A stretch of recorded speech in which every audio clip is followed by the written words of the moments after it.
Hello everyone and welcome to episode 63 of the WMMA 5 series here on the channel as Pride FC, as we have our final 3 shows still to go before we get into the year 2007. It's America Bushido 12. Obviously this is taking place in America as it is taking place specifically in Las Vegas, Nevada, as you see the card there, but we'll go through all that in a little bit. As we're going to go through just these quick pieces of mail. We got a lot of extensions for Sean Shirk, Ron Faircloth, John Fitch, Nobuhiro Obaya, Rashad Evans, Merlin Ninja Hua, Dan Hardy. We signed Kyle Noak. KO Kyle Noak is, I think he's 9-3 up Queensland, Australia, as 17th welterweight in the world. Trying to add to the, just adding the numbers for that welterweight division.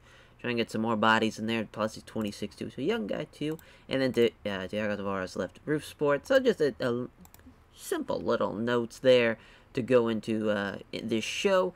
As you already saw the title fight that's happening. It's going to be Matt Hughes taking on Dennis Hallman. We got Rich Ace Franklin taking on Jeremy Horn. Tim Bigfoot Silva taking on, Tim the Maniac Silva. As I have Antonio Bigfoot Silva on the brain there, taking on Rafael Correa, 2 6'8" giant heavyweights. That should be a fun fight. Then Kevin Randleman and Frank Mir. Fucking Frank Mir just got his clock cleaned out at the terrible fucking event that was. I don't even the Thriller. I forget what they even called it, but just the Jake Paul fucking Ben Askren fight or a boxing match. I wouldn't say it was a fight as. Jake Paul just ruined Ben Askren's life. It's Drew Fickett, Jason Flew, or Ben Askren took a dive. No matter where you go about it, I think Jake Paul eventually, if they throw him like an actual boxing challenge, I think it'll surprise a lot of people. As much as he's a piece of shit, the man is quite the talented little boxer. It's Guy Metzger and Tim Kennedy as our the opener of the card, and then the 2 prelims, Ryan Jensen taking on Masatsu Yano, and Patrick Cote taking on Glover Teixeira. So it should be a interesting card. Obviously, it's going to be tough to kind of going into this. This is kind of like a big time, one fight card here with Matt Hughes and Dennis Hallman, the welterweight main event. As Dennis Hallman looking to make his second defense, which this would be a new record if. Matt Hughes wins, it'll be his second reign of the belt. So we have, obviously, that, and also, if successful with the defense. It's kind of crazy. No one's had a second defense of the welterweight title, as this is now, obviously, the 3rd time they fought. They've had the rubber match, as they have had 1 win each. Last win was back at Pride FC's America Bushido 7, which Matt Hughes won by split decision. The 4th time that Dennis Hallman has main evented in a Pride event, 3rd time for Matt Hughes. Dennis Hallman has submitted 3 of his last 5 opponents. Both are world-ranked middleweights. Jesus Christ, as Dennis Hallman is 1st. Matt Hughes is 4th. Hughes trains at Militich Fighting Systems, which Dennis Hallman has an overall record of 0-1 against other members of that team. And Matt Hughes has won 3 of his last 5 fights by decision, though. His Bloodcraft staff picks have it 7-0 for Dennis Hallman. As, this welterweight division has been just interesting, because you've had Matt Hughes getting the split decision win over Dennis Hallman the first time around. First time that this happened here in Pride FC. Then he lost it to Tetsuji Kato again, and it's kind of just been a revolving door between Dennis Hallman, Tetsuji Kato, and Matt Hughes, where Kato beats Matt Hughes. Hallman can't beat Matt Hughes, at least for right now, and it's just kind of the revolving door between those 3.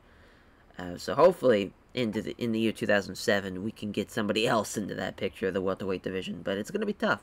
Dennis Hallman's really a hell of a threat. But that is the main event. As our co-main event, Rich Ace Franklin taking on Jeremy Gumby Horn. Franklin trains at the Pit, which Jeremy Horn has an overall record of 1-1 against other members of that team. Horn is the 12th ranked middleweight in Pride, which Rich Franklin is the 20th.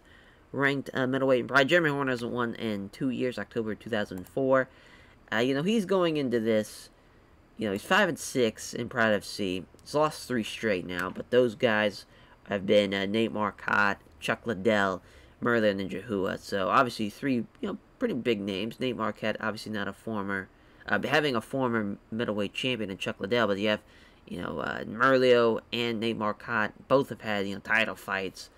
But, I mean, it's kind of, you're looking at who he's beaten. He's beaten Vitor Belfort, which is huge. But he's also only beaten Masakatsu Funaki, Yuki Kondo, and Guy Metzger and Royce Gracie. So really, those names are not impressive at all. But, at least he's got the Vitor Belfort win. If he didn't have that, it would not be impressive at all.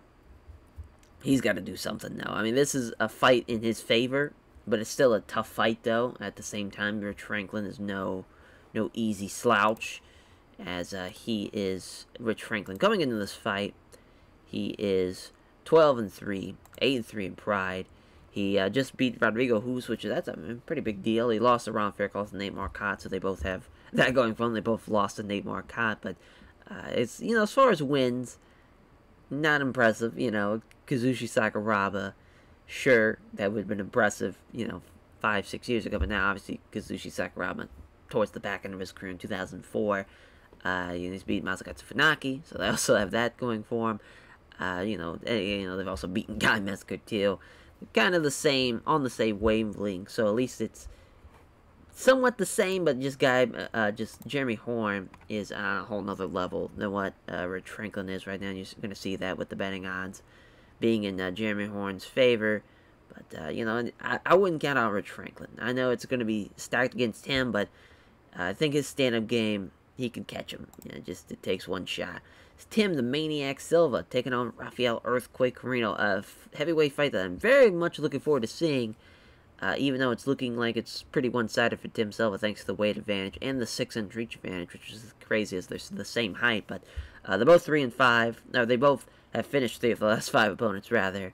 And they're both world-ranked super heavyweights, as Carino is 21st and Silva is 24th.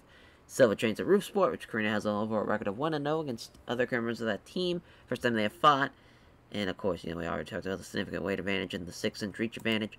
And Blurcat stat picks being 7-0. So Tim, the Maniac Silva, 9-1. His one loss coming against Alistair Overeem, which is just, that's a hell of a loss to, that's definitely been the most talented guy he's ever faced, which is kind of awesome. He beat Valentin, then he takes on Alistair, where Alistair fucks him up and knocks him out there towards the end of the second round of their fight.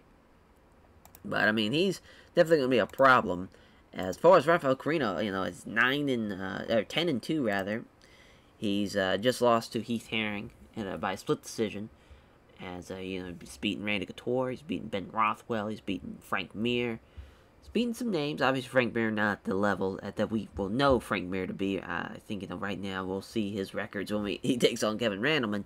But obviously Randy Couture kind of didn't do great for us in Pride FC, but Ben Rothwell though, that was a hell of a fight too. But that should be a pretty interesting contest. I'm looking forward to seeing that. So the monster Kevin Randleman taking on Frank Mir.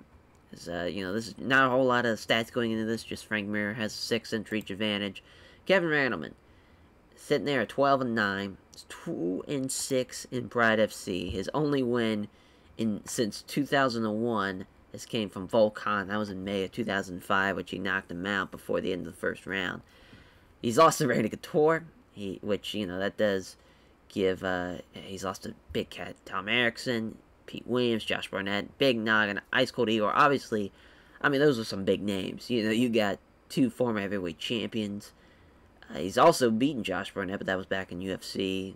It's just kind of crazy how in the UFC he pretty much dominated. We get him in Pride FC the following year in 2002 after beating Simi Chalet at Championship Chaos to start off his Pride FC career, being the new Pride FC heavyweight champion, and it wasn't the same. It was never the same.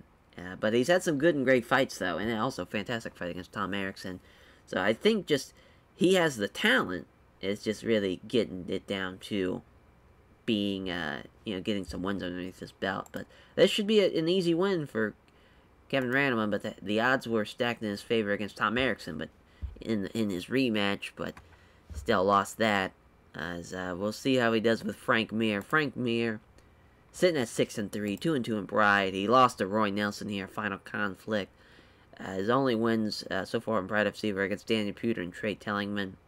He's lost to, his 3 losses were against Rigo Rodriguez, Rafael Carino, Roy Nelson, obviously 3 guys in Pride FC right now, so you have, at least he's lost to some big-time talent, but hoping for the switch to be flipped, rather, to see if Frank Mir may getting a huge run in the heavyweight division, as it's a prime spot for him. I mean, this should be an interesting fight, though. Obviously, Frank Mir from Nevada should be, or at least he's fighting out of Las Vegas, Nevada, so I want to say maybe he's not from there, as far as a hometown advantage there, but at least he's fighting from there, so we'll see what happens there. As Drew the Master Fickett taking on live wire Jason Van Flue, as Fickett has won all of his last 5 fights by decision.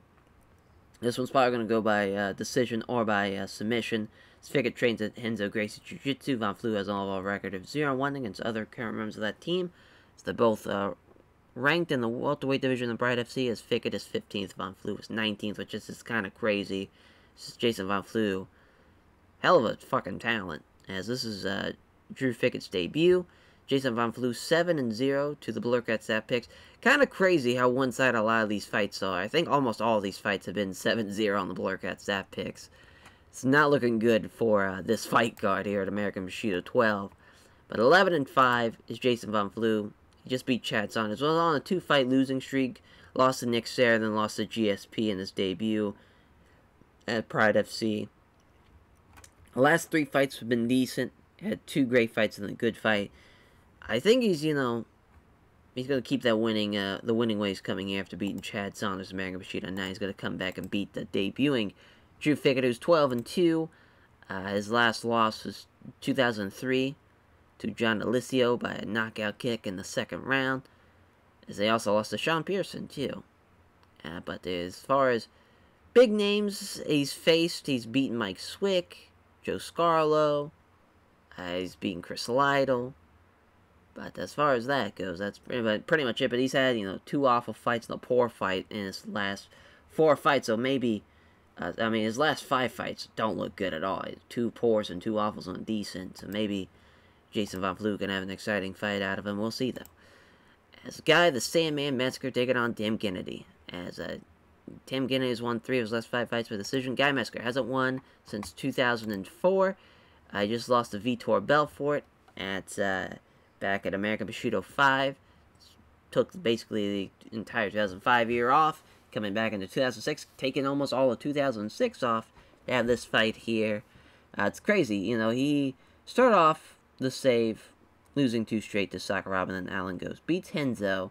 Then loses 3 straight, which, Jeremy Horn, Anderson Silva, and Rich Franklin, all 3 big names. Then he beats 3 guys straight in Daniel Gracie, Egan Inoue, Ricardo Arona. Then loses to Vitor Belfort at American Bushido 5. Taking on Tim Kennedy here. Tim Kennedy has been a savage. He's 2-0. Pride FC looking to be 3-0. He's 11-3. Just beat Keith Jardine.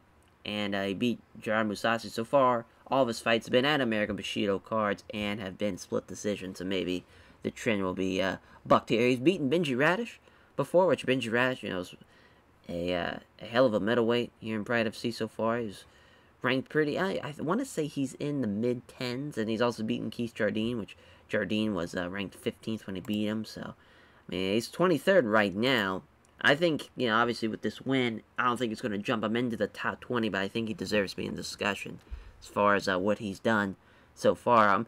But the 5-inch reach advantage could play into Guy Metzger's advantage, but I just don't see it happening. I just feel like Tim Kennedy's going to take him down and just maul him to death.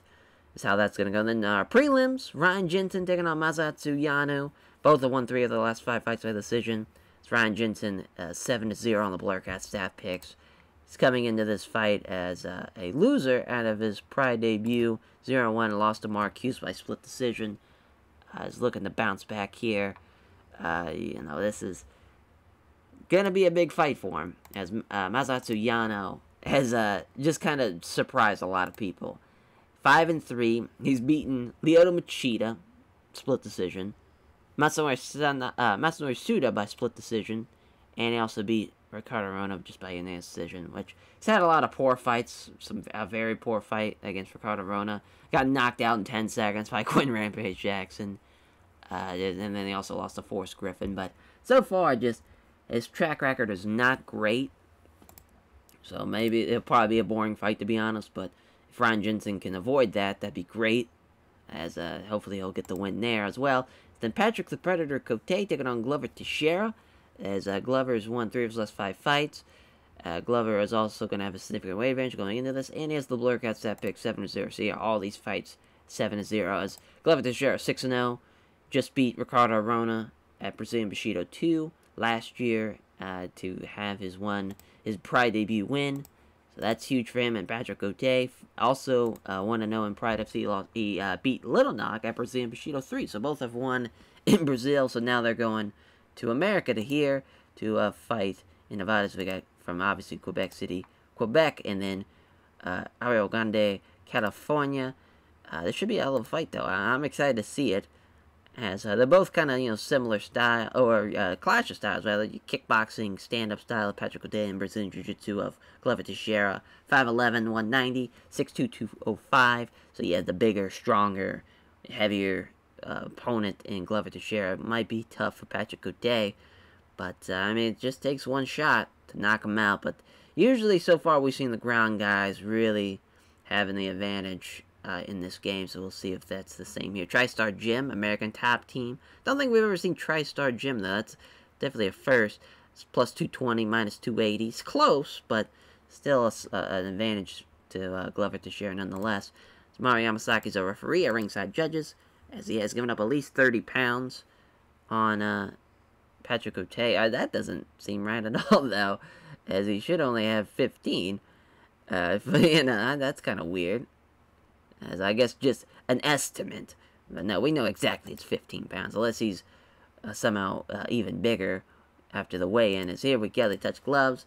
As Cote can't hit the sub-left jab, but he hits a crunching right hook on Glover Teixeira, and he's staggering backwards, looking really dazed. That last blow hasn't really rocked him there, as he takes a right hand, but he's not going down. He connects with the jab, but misses the big right hand, as he's still looking to strike this Patrick Cote. There's 2 left hands from Glover Teixeira, as he doesn't trouble his opponent in the combination, ending on a low kick to the legs to come together and strike. Glover misses the right cross, leaves himself wide open for a jab and a right cross. Cote comes in looking for it, as he doesn't trouble his opponent with a combination ending in a high right head kick. I mean, he rocked him, but he could not take him down, though, after not even a knockdown.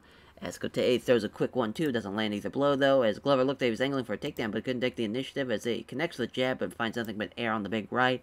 Cote now acknowledges some instructions from the corner with a relaxed head nod. There's a 1-2, but again, Teixeira is equal to it. As Teixeira takes a chance and grabs Cote into a clinch, looking to push him over against the ropes. He does so, looking to try to reap a leg with a sharp sweep in order to trip him down, and he does so. And he is in side control as well. So Teixeira fires off a few punches that aren't thrown with any great force, blocks a tentable guard, as he takes a knee strike to the ribs, succeeding in an unbalancing Glover enough that there's little power, as Glover Teixeira fires off a few punches that are thrown with any, but they aren't thrown with any great force, as Teixeira blocks Cote as he tries to transition the guard. Teixeira again throws a few right hands, takes a moment to plan ahead, halfway point, blocks a few right hands, or actually fires off a few punches, he catches his breath.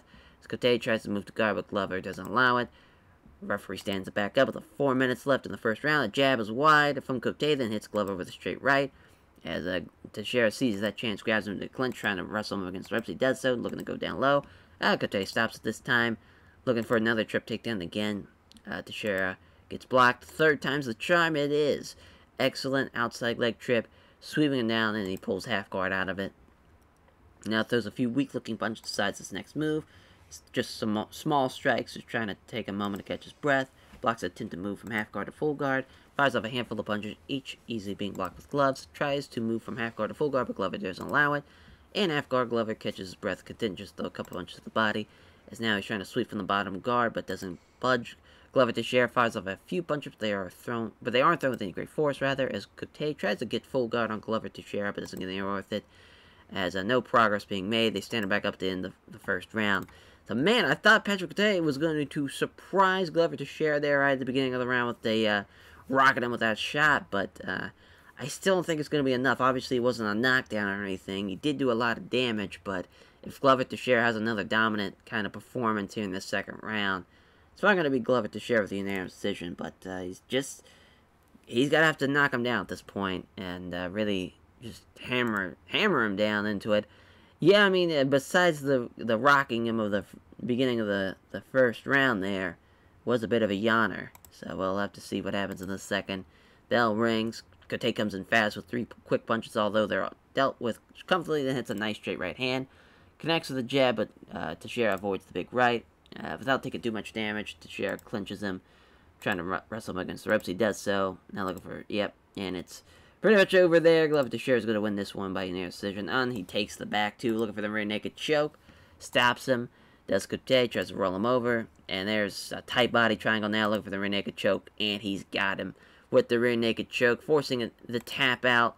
Glover Teixeira wins by submission. As, man, thought it was going to be Patrick Cote's night, but alas, it is not. 5-2 will be Patrick Cote. 7-0 will be Glover Teixeira. As thanks everyone connected to the American Top Team for helping him prepare for the fight, and also his sponsors for supporting him financially. Praises Patrick Cote for the tough fight. Then our last prelim fight, Ryan Jensen taking on Masatsu Yano, 11-4, 13-6. Brazilian Jiu-Jitsu catch wrestling. Obviously, 2 guys are looking to take this down to the ground, so this will probably be a snoozer. Renzo Gracie Jiu-Jitsu Peresta, minus 380, plus 300. 5'9", 205, 5'10", 205. Omaha, Nebraska, Tokyo, Japan. 29 years old, 31 years old. Big John McCarthy is the referee. At ringside judges, the fight begins. As excellent timing, Ryan Jensen comes forward and shoots for the takedown. It's successful to single leg that leaves Yano pulling guard, trying to pass guard. He passes the half guard. Tries to pound on Yano, but all the blows are completely dealt with. Trying to sweep from the half guard. He's trying to pass half guard. Fights the attempt off. They wind up scrambling position. The scramble begins. Jensen sees an opportunity for a guillotine and tries to seize that opportunity. Yano pulls free before the choke can be tightened and ends up in guard. For a moment, Yano is content just throw a couple punches to the body. Jensen tries to sweep Yano, but doesn't get anywhere with the attempt. As he fires off a handful of punches each, easily being blocked with gloves, as Yano blocks Jensen as he tries to sweep from the guard. Throws a few weak-looking punches as he decides on his next move. Jensen tries to sweep from the bottom of guard, but doesn't budge Yano. Yano smothers Jensen with his body by pushing forward and down. Yano now throwing a few weak-looking punches, decides his next move, blocks attempt to sweep. Big John McCarthy stands it back up. Yano works his way in dominant position to clinch. Alright, we know what's going to happen here. It isn't pretty, but Yano's wearing Jensen down by keeping him trapped against the ropes, just forcing him to carry a lot of weight.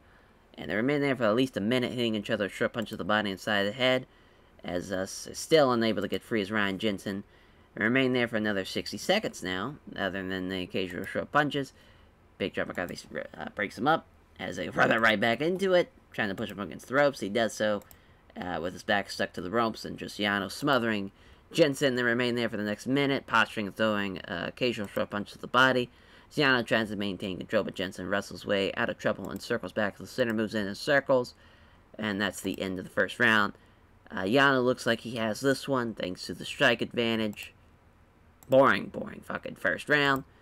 Final round begins. Yano gets close up to clinch, trying to push him against the ropes. As Jensen finally stops it. Now he's looking for the trip takedown. As he stops it, then takes control of it. Now wrestling with ropes again. Oh, but nope. Jensen again defends it, looking for the takedown. He's got it this time, though. Yano has to pull half guard. Punching down, easily being blocked with gloves. In half guard, Jensen throws a couple of punches designed to keep him guessing. Blocks Yano, tries to sweep from half guard. Unloads some right hands, but Yano deals with them comfortably. Using an underhook to set it up, Yano looks to scramble for a position. He may regret that choice, though, as it gives Jensen the perfect opportunity to get side control.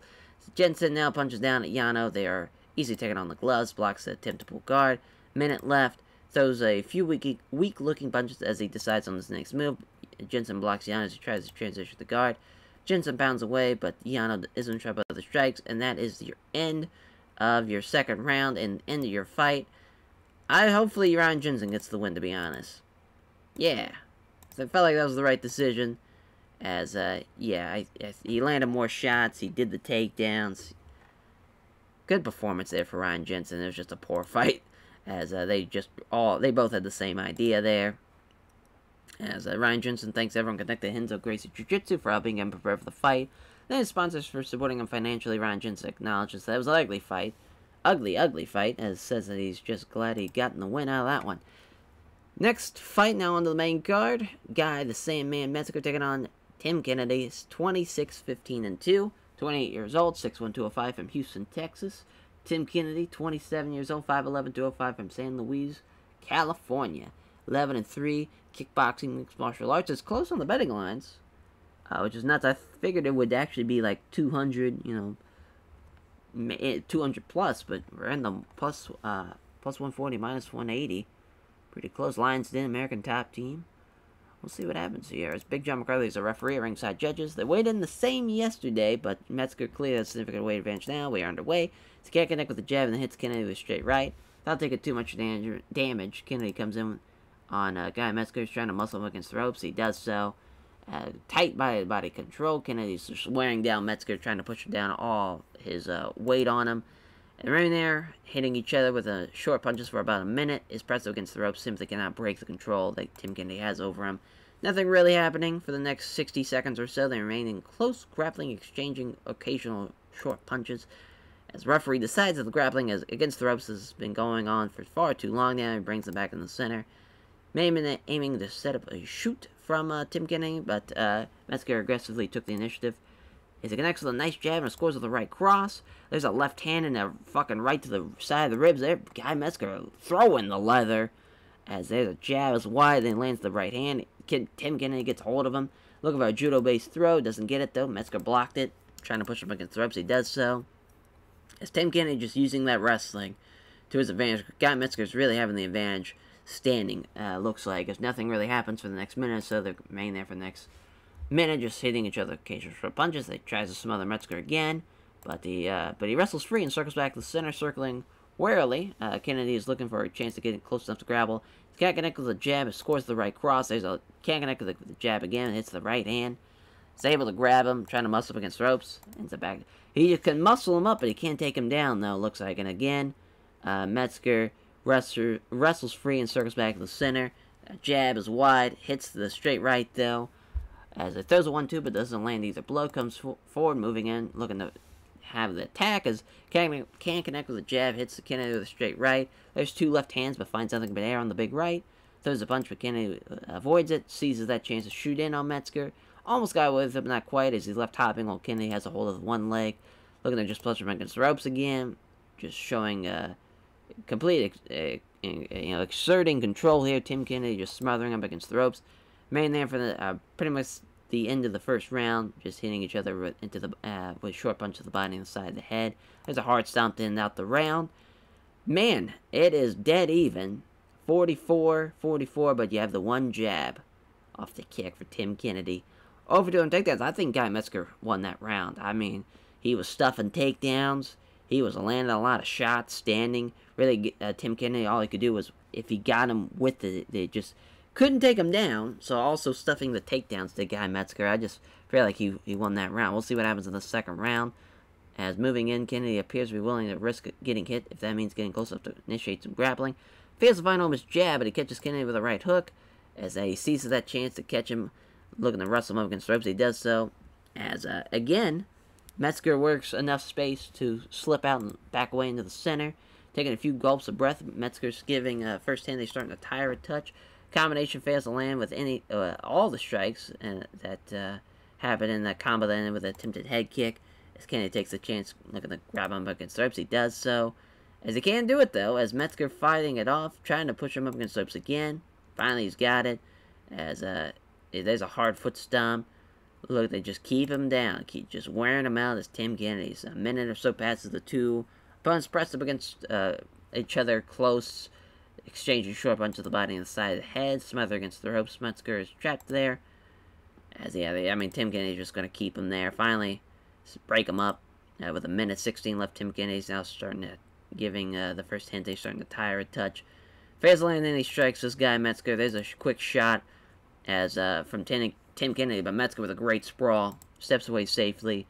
Jab is wide, then scores with the right cross. Is able to grab him again. There's a knee from Tim Kennedy with a knee to Metzger there to the body. Look to wrestle up against the ropes. He does so, and that's the end of the round. Sucks, because Tim Kennedy had won that round, I think. He landed more shots. He had the knee to the body, too. It's going to be another split decision for Tim Kennedy, I think. Oh, nope, unanimous decision. Wow, as Tim Kennedy wins that one, I think tip of the cap, though, to Guy Metzger. I think it was a lot closer than I thought it was going to be going into this. They landed their bit of strikes. He stopped every takedown. He just really couldn't keep him from wearing him out by pressing him up against the ropes. As giving thanks, Tim Kennedy praises the team and the American Top Team is very responsive, and the fans who came out to support him. He's asked who he'd like to fight next. He answers that he thinks a fight against Rich Franklin would probably be a great contest. We'll see. It's Drew the Master Fickett battling a live wire. Jason Von Flue, 12-2, 11-5, 26 years old from Tucson, Arizona. Another San Luis, California man, and Jason Von Flue, 31 years old, 6 foot 183. Wrestling Judo, Brazilian Jiu-Jitsu, Renzo Gracie Jiu-Jitsu American Top Team, minus 350 for Jason Von Flue, plus 270 for Drew Fickett. Mario Yamasaki is a referee. At ringside judges, the bell rings. They start up close, start wrestling. Von Flue aggressively gets to the dominant position, looking for the trip takedown. Can't get him down to the ground, though, as he goes for another takedown, and again, Fickett defends it. Trying to now push him up against the ropes. He does so. Now he's got him controlled up against the ropes, as Fickett takes a hard foot stomp. Look to sweep him again and again. Fickett stops it for the third time. Still stuck against the ropes. Fourth time. Still stops it. And also turns Von Flue around. So now he's in control of the grapple. It's using tight body-to-body control. Fickett slowly wearing down Von Flue, just pressing all his weight onto him. They dirty box at that range for 30 seconds or so. As now Von Flue wrestles back into control. Looking for the sweep. And again, it blocks it and also turns him around. This is just a fucking stalemate. As they just keep on wrestling each other back and forth, trying to smother him, but again, it gets reversed, pins up against the ropes, as just a grueling close-up battle, short strikes for 30 seconds or more, trying to maintain. Again, Von Flue wrestles his way into it, having controlled again, halfway point, no progress being made. Mario Yamasaki separates them, moving in fast. Fickett wrestles his way in dominant position in the clinch there, using his wrestling skills. Fickett is trying to push Von Flue up against the ropes. Von Flue doesn't let himself be driven back, though. There's a sharp trip from Von Flue, as he doesn't get it, as Fickett blocked any attempt to move him. Trying to push Fickett so that his back is against the ropes. He does so now. Fickett is stuck with his back to the ropes. As again, looking for the sharp sweep. And again, a trip does not work, as Fickett blocked it and then turns it so that Von Flue is one against the ropes. Fickett tries to smother Von Flue against the ropes with wrestling, but he reverses it and pushes Fickett against the ropes instead. Looks to sweep a leg out from under Fickett so he can take him down with a trap. Finally, we get a fucking takedown. It's an excellent outside leg trip, and then Fickett gets thrown to the mat with 2:43 left in the first round. And he takes the bag, looking for the rear naked choke. Fickett defends the choke. Can't turn him over, though. He's still stuck. Can't get the hooks in, though. So we're just kind of at a stalemate again. Minute left. Can't get the body triangle again. Blocks the roll. I mean, just trying to pound on him now. Can't even do that. Trying to roll. Can't do it. That is the end of the first round. Man, it was 1 for 8 on takedowns. Jason Von Flue is getting outstruck. It's close, though. I mean, it's 12-15. But, I mean, just not an exciting round there. But that was just been these two, again, a lot closer than I thought this was going to be. Fickett steps in and grapples with his opponent, trying to push him against the ropes. He can't do it, though. Von Flue defended it well. Hits Fickett with a knee strike to the body. As they're using his wrestling, trying to push him against the ropes. He does so. Now he's going to pin. There's a hard stomp. Looking for a sweep. And then he's got no answer for the trip there. Gives up the back again. Trying to get the hooks in, but again, Fickett blocks it. Again, he's trying to... he's going for the rear naked choke, and again, it doesn't happen. Blocks the attempt to roll him off of him. Looking for the rear naked choke again. Again, it gets the... I mean, this is just rinse and fucking repeat. Mario Yamasaki stands back up with 18 seconds left. Takedown attempt he gets. I mean, this has just been... Jason Von Flue came out just... looking for a leg lock, too. Then the fight, but he blocks it. Yeah, I mean, that second round, Jason Von Flue said, I'm winning this fucking fight. Complete domination. Obviously, no decision there for Jason Von Flue. Hell of a win. 12-5 now. 12-3 for Drew Fickett, losing out in his debut. A very poor fight. Yeah, I mean, this card, I did not expect this card to go so badly until I kind of looked at all the... It seemed like it was a lot closer on paper, some of these fights, but again, a lot of these were 7-0 in the Blurcat stat picks, and that was not a good fight at all. Jason Von Flue gives a name check to everyone at American Top Team. I was very responsive to all his friends, family, and supporters. Says he has a lot of respect for Drew Fick and praises his toughness. As the monster, Kevin Randleman taking on Frank Mir, Columbus, Ohio, Las Vegas, Nevada, 12-9, 6-3, 35 years old. Is Kevin Randleman at 5'10", 235. Frank Mir, 27 years old, 6'1", 245. Wrestling, Brazilian Jiu-Jitsu, Hammer House, Renzo Gracie, Jiu-Jitsu, minus 330 for Kevin Randleman, plus 260 for Frank Mir. As a bit of a dream fight, obviously. I think two men, that were maybe not the top guy when they were in the heavyweight division of their respective companies. Kevin Randleman for Pride FC, obviously Fedor was the guy, and Big Nog was the guy too. There for throughout the years, but he was always just right there. Frank Mir, obviously, kind of you had Randy Couture, then you had Brock Lesnar. He was never, I don't think, was the guy. He beat Brock, but he was never, I don't think, was ever thought of as the guy. But obviously, very, very talented. Probably one of the best Brazilian Jiu-Jitsu guys as far as heavyweights are concerned. It's really like Big Nog, and then probably him, to be honest. Maybe Big Nog for Doom, and then Frank Mir. But, especially for an American, too, it's very, very impressive. We'll see what happens, though, as Herb Dean is our referee in this fight. Kevin Randleman against Frank Mir. It's another, two guys that like to take it to the ground, so we'll see what happens. As there's a roar from the crowd as Frank Mir enters. He's from around here. Opening bell. They touch gloves. Two defensive jabs. Hits from Frank Mir, but neither had any power behind him. As Randleman can't hit the sub-left jab, and then hits Mir with a beautiful right uppercut. And when I say that these two like to take it to the floor, not even 10 seconds in, beautiful right uppercut, knocks him down. Moving in quickly, there's Kevin Randleman looking to kneel down beside him, start hammering down punches, just unloading with big rights, but Frank Mir covering up well. Looking to catch his breath, Randleman is content just throw a couple punches to the body. Pounds away, but Mir isn't trouble with the strikes, takes that opportunity well, and manages to pull guard. Perhaps wary of a submission. Obviously, Frank Mir dangerous on his back, keeping extremely tight to Frank Mir, preventing him with short strikes. As Frank Mir just smothering Kevin Randleman with close control, stopping him from posturing up. Throws a few strikes without venom. Again, gets pulled in tight, stopping him from posturing up and launching the attacks.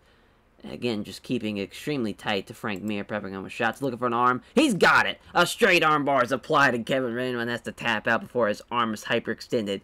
I'll be a son of a bitch.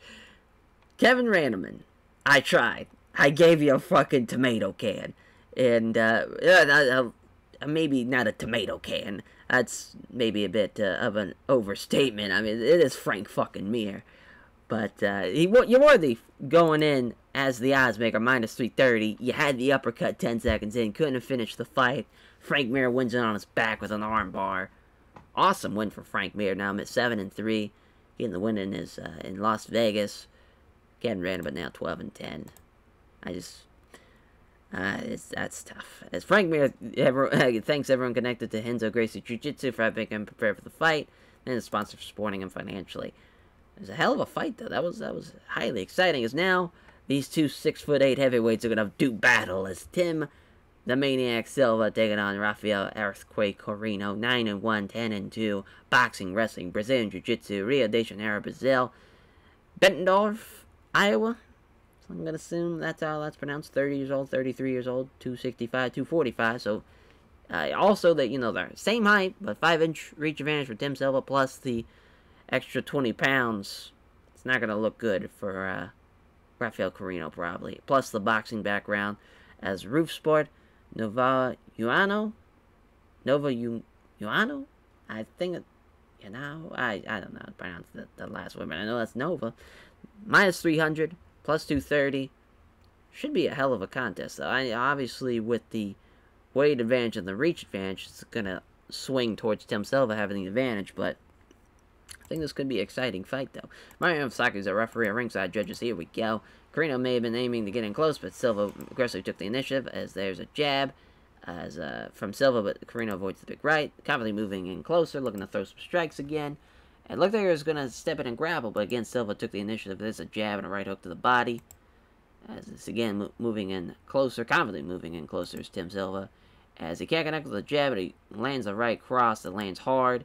There's a punch, but Carino avoids it. A 1-2 from Silva fails to land, seizes that chance and grabs Silva in the clinch, looking to take him down with a trip takedown. Doesn't work though. Silva defended it well. With control of the clinch, Carino trying to complete the takedown. Doesn't get the takedown as Silva instead wrestles into controlling the grapple. Silva's trying to push Carino set at his back is up against the ropes. He manages it and controls Carino up against the ropes, and he's smothering Carino now against the ropes as he takes a knee strike to the ribs. Carino waits for Silva to try and throw a knee strike. Quickly turns him, creating enough space to escape away from the ropes.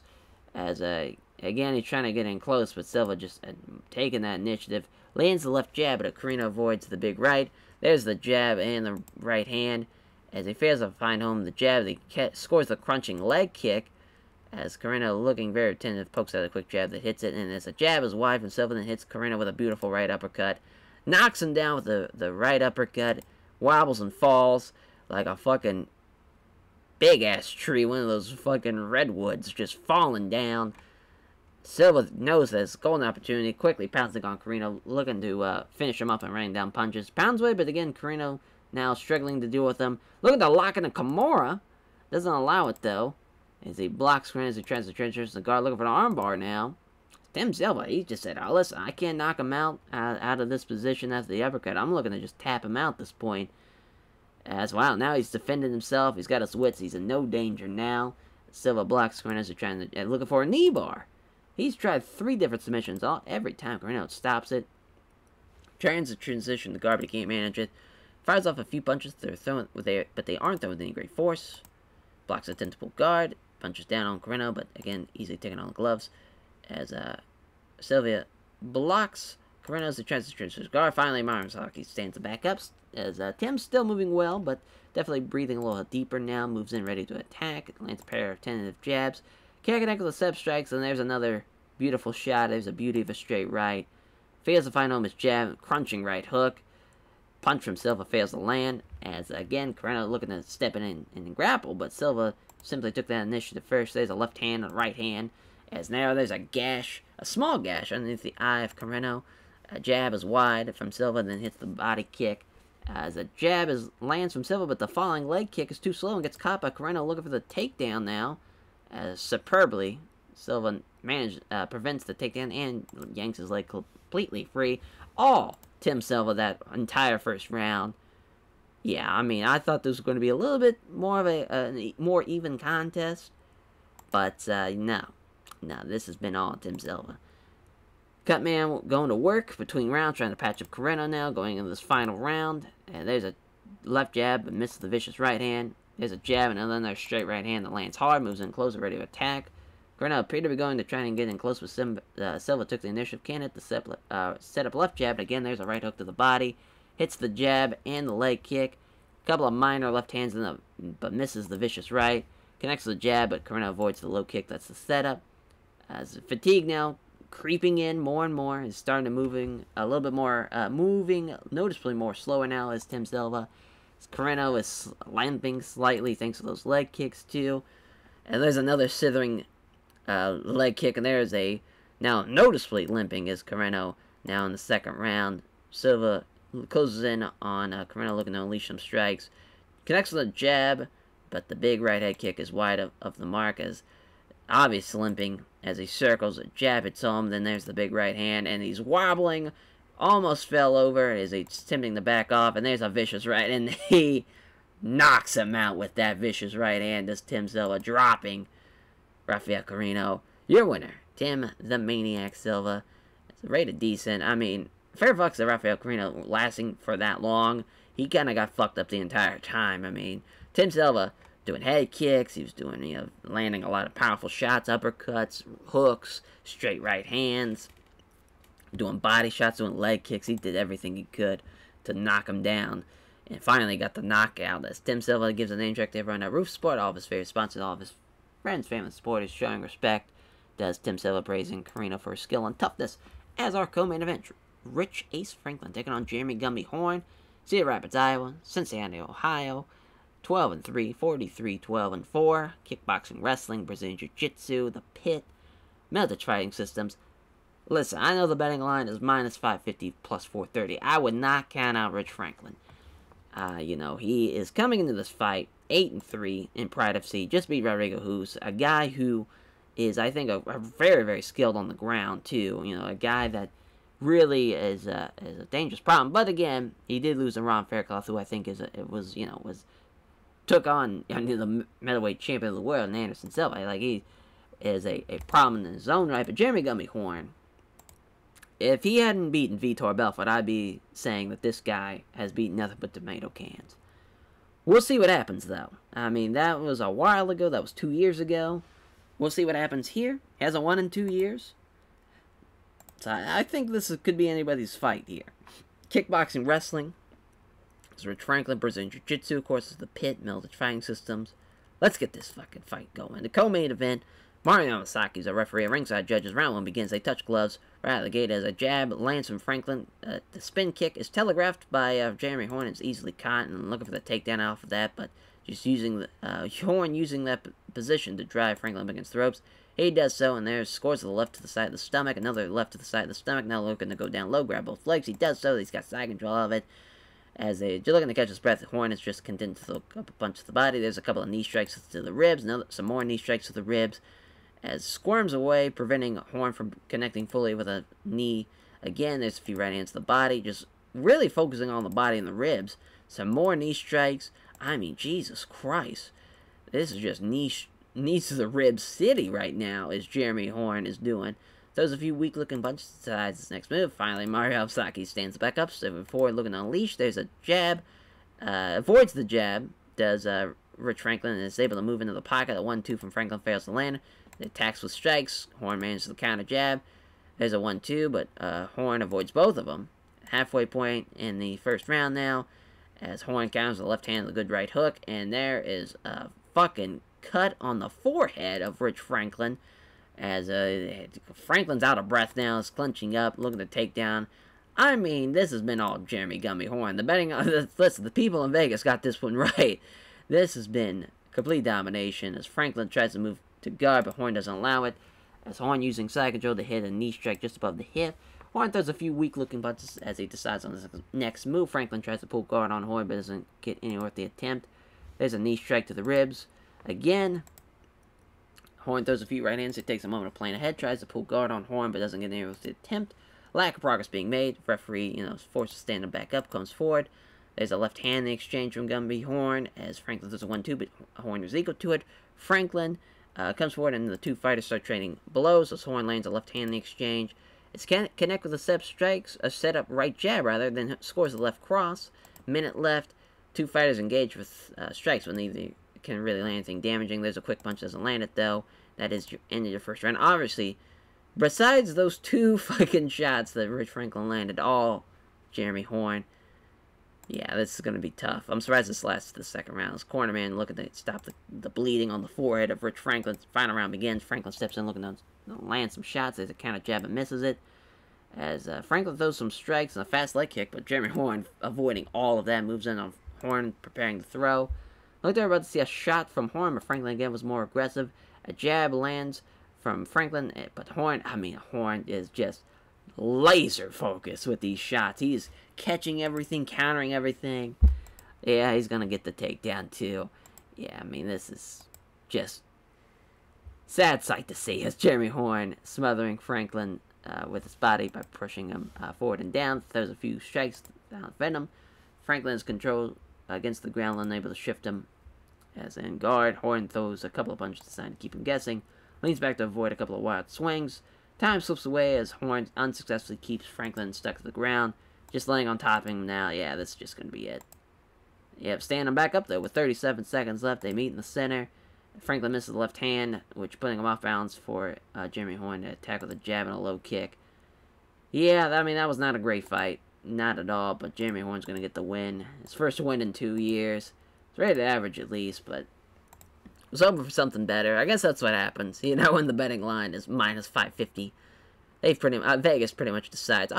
Listen, the betting odds were different for the Peter Arts Ice Cold Igor fight, and that was probably one of my favorite fights of the series. So sometimes that matters, sometimes it doesn't, though, if the styles really mesh. I figured with Rich's kind of kickboxing background could really make this fight a little bit more interesting, but Jeremy Horn doing a great job. Really telegraphed everything and doing a great job on the counter. But giving thanks, Jeremy Horn praised his team at Militech Fighting Systems and is very responsive to all the fans who came out supporting and praises Franklin for the tough fight. And now our main event, the rubber fight.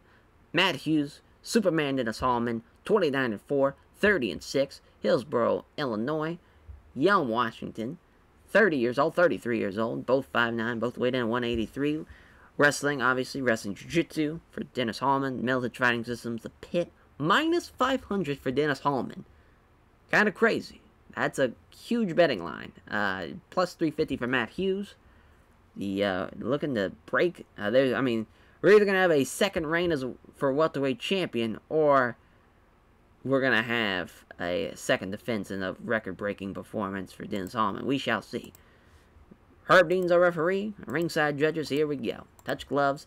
Shooting in right out of the gate. Hard and fast. Dennis Hallman stops it, sprawls, pushes him down on his hands and knees. Looking for the knee strike, but Hallman's back up too quickly. As he lands a left jab, and he sees his low kick get caught. Looking for the takedown. Matt Hughes is a fucking animal. I don't know why everyone thought this man was going to be a +3. Oh, well, wait a minute, though. Gets the guillotine on the way down, looking for the submission, but he pulls his head free before the guillotine can get sunk in. Peppering him with small strikes. Just keeping it very tight, though, not giving him any room to work with. Obviously, we know Matt Hughes, with someone on the bottom, can catch him in an armbar in an instant. As gets the double underhooks, too. Pulls him in close, does Dennis Hallman, controlling him well. So even on his back, Dennis Hallman in complete control. Keeps him very tight, just peppering him with short strikes, looking for an armbar from the bottom. Yep. There it is. Armbar from the bottom, you just can't stop him. As Matt Hughes tapping out again to an armbar from the bottom. As Dennis Hallman gets the win and makes his second defense successful of the Pride welterweight title. Lisa's rated a great fight. The rubber match is complete. 29-5 it will be Matt Hughes, and 31-6 will be Dennis Hallman. As Dennis Hallman thanks everyone connected to the Pit for helping him prepare for the fight as well, and then his sponsors for supporting him financially as he celebrates with the Pride welterweight title strapped around his waist. Dennis Hallman celebrates having retained his championship. It's rated at 69. Nice. As the gate was about 6,721 people. 2 million on the gate there, so that's good. But at least we had a great main event, because some of that card I was getting nervous. You know, he had the very poor fight with Jason Von Flue and Drew Fickett. But then, you know, Frank Mir, exciting upset. The Tim Silva, just complete domination on Rafael Carino. Jeremy Horn, kind of complete domination on Rich Franklin. And the, exciting 254. That was pretty much every second was exciting of that main event. We increased our pop everywhere, too. Yeah, I think that was a great night all in all.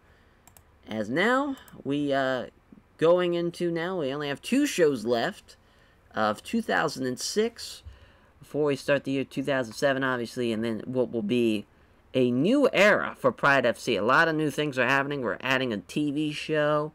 I've had something up my sleeve that I want to be changing for Pride FC. I'm going to wait for that until we have that first show about to take place to show you all what we're going to do.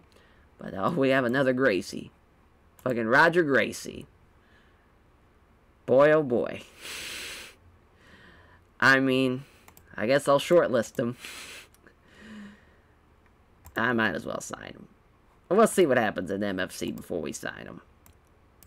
Oh my god. Oh yeah, that's right. We're going to do check Kong and Bob Sapp.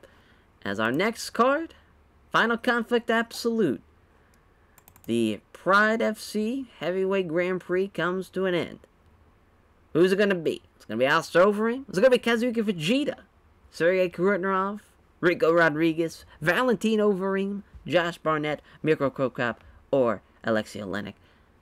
A lot of big names still. That's some big fights. Also, we got Mario Sparrow and Quentin Ramirez-Jackson and Carl Uno and Josh Thompson, which that's some, that Carl Uno, Josh Thompson fight, that's a hell of a lightweight fight. And we're going to have the Shockwave card. Big Nog. Simi Shalette. Awesome. Alex Stiebling, Chuck Liddell. Gary Goodrich, Drumley Banner. And then Czech Congo and Bob Sapp. Those, that's some awesome fights right there. Those are some fun fucking fights to see. Can't wait to see that card. As we will catch you guys next time for Final Conflict Absolute. Take care, everyone.